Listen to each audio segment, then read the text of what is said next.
E se eu te dissesse que um único homem conseguiu mudar o estilo dos vinhos de Bordeaux e do mundo inteiro sozinho? Que ele fez alguns chateaus virarem lendas, outros virarem reféns do próprio sucesso, mas que mudaria para sempre a história da indústria moderna do vinho. Hoje a gente vai falar sobre Robert Parker, aquele mesmo dos 100 pontos, que é um herói, um vilão, ou é simplesmente o maior crítico da história. Pega sua taça e vem comigo nessa história que eu te conto tudo melhor.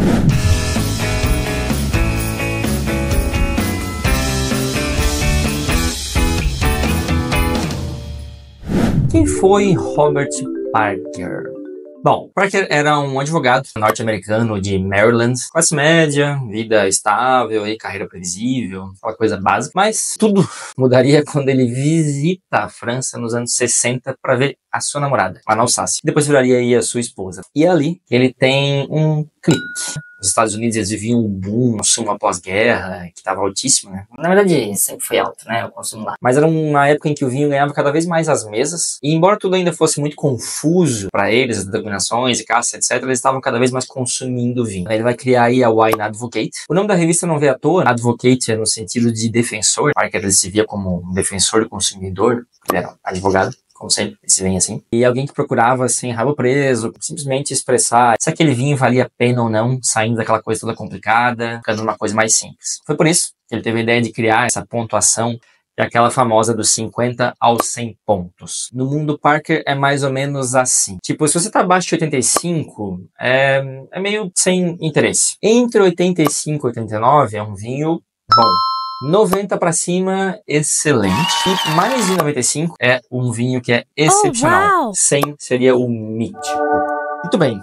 E aí, depois de alimentar tudo isso, vem 1982, a safra de Bordeaux. Na época, a Bordeaux ela passava longe aí de ser esse sucesso global que a gente conhece hoje. A região tinha reputação, mas ela não tinha muito mercado, essa que é a verdade. Os vinhos se vendiam mal, as propriedades estavam em situação precária, fisicamente, financeiramente. Enfim, 82 acabou sendo mesmo um ano de virada, mas os críticos franceses eles desconfiavam como sempre, porque era bom demais para ser Bordeaux aquilo lá. Enquanto isso, Parker dizia que era o ano de Bordeaux. E no fim das contas foi mesmo. Talvez por ele estar vendo meio de fora, sem esse contexto francês, ele acabou focando no óbvio, né? Sol, calor, condições propícias, tava tudo lá para não se fazer vinhos medíocres. Afinal de contas, o know-how tava lá. Então ele previu que esses Bordeaux viriam excepcionais. E essa previsão se mostrou não só acertada, como ela virou praticamente um mantra no mundo do vinho hoje e se tornou ele no crítico mais renomado, importante do cenário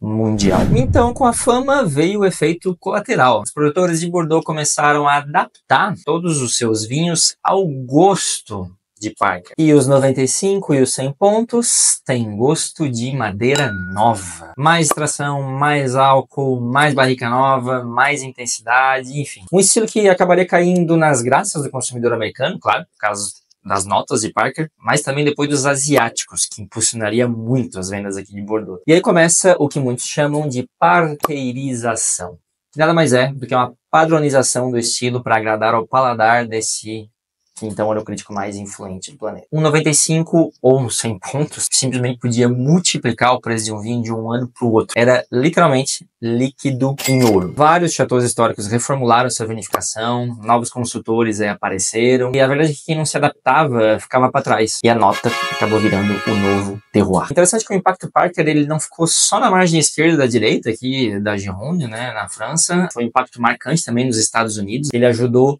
muito a colocar a Napa aí no radar internacional com aqueles elogios aí entusiasmados dele, né? Aqueles Cabernet Sauvignon potentes, bem extraídos, né? Marcado naquela madeira nova. Exatamente aquilo que ele admirava em Bordeaux, que ele dava notas altas lá e que ele fazia notas altas também nos Estados Unidos. E foi nesse movimento aí de afinidades que vai surgir uma forte amizade dele com Michel Rolland. Rolland, Parker e vários outros proprietários de grandes propriedades, eles acabavam formando uma espécie de trindade da potência, com foco total na pontuação de Parker. Quanto mais Parker gostava, mais o mundo comprava. Mas a verdade é que tudo isso passaria.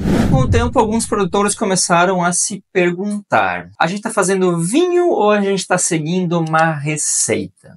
Vinhedos aí de terroirs únicos, né, que estavam produzindo vinhos aí cada vez mais parecidos entre si. Todo mundo, na verdade, começou a questionar o impacto dessa tal pontuação mágica por causa dessa padronização do gosto. Então, Parker, que sempre aí foi visto como independente, ele começou a ser visto por alguns como conivente aí com esses interesses de grandes proprietários e de grandes consultores. A sua amizade aí com Michel Rolland, antes que era símbolo de afinidade, passou a parecer aí uma aliança de poder. E o que começou como libertação acabou virando meio que uma nova forma de controle. Não sei se vocês me entenderam. Esse debate todo aí também ganhou ainda mais força com o lançamento do documentário Mundo Vinho, em 2004. Um filme bem interessante aí que ele escancara esse conflito entre globalização do gosto e a preservação de uma identidade local no mundo do vinho, que era o que sempre acontecia até então. E Parker e Michel Rolland estão no centro dessa polêmica. Recomendo porque é bem interessante e é bem essencial para entender um pouco disso que eu tô falando aqui, como isso virou uma batalha, assim, sabe? Essa tradição versus mercado global. Ele é sobre o que acontece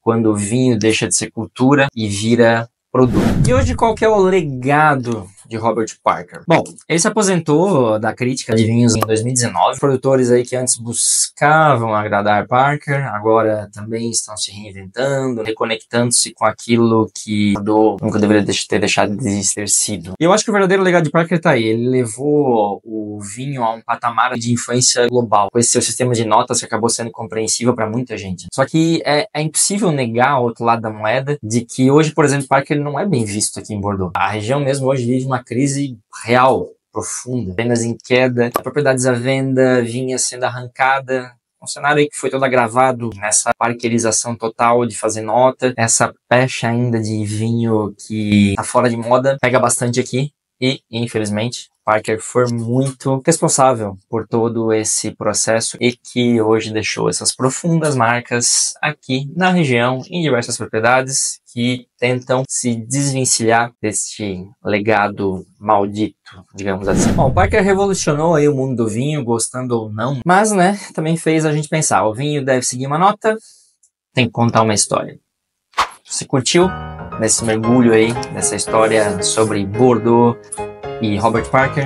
Comenta aí embaixo, deixe seu like, inscreva-se no canal, ajuda bastante esse aqui que está vos falando e produzindo esse conteúdo. E obrigado para quem ficou até aqui, até o próximo vídeo e santé!